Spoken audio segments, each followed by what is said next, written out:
A better way for you all to get a hold of this concept is to read Extremely Loud and Incredibly Close by Jonathan Dewald.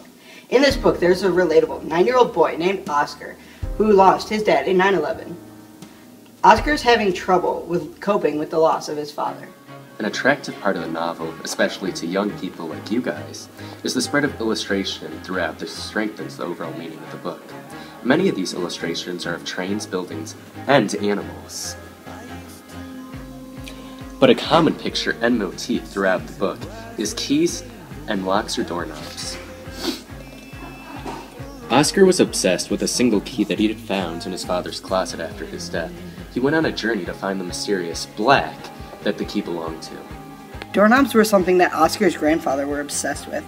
Oscar's grandparents were in the Dresden bombings as young adults, and their entire lives were destroyed, including their homes and their loved ones.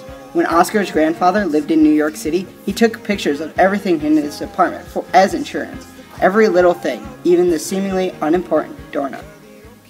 Both the key and the doorknob show how people obsess over things so that they could have normalcy again. But obsessing over these things don't add anything to life.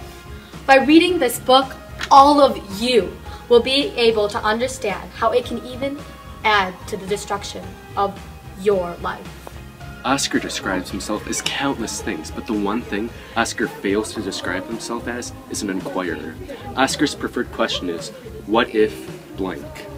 What if everyone's hearts would beat at the same time? Like women who live together had their menstrual periods at the same time, which I know about, but don't really want to know about. What if I can't fall asleep without you? What if it never happened? What if Oscar continues asking questions dealing with the past? Oscar needs to realize that living in the past isn't going to solve his problems and bring his dad back. It is vital for Oscar to start asking questions about the future. A reoccurring theme throughout the novel. Oscar and his grandparents, over the span of the novel, learn to accept the fact that there is nothing they can do to change the past.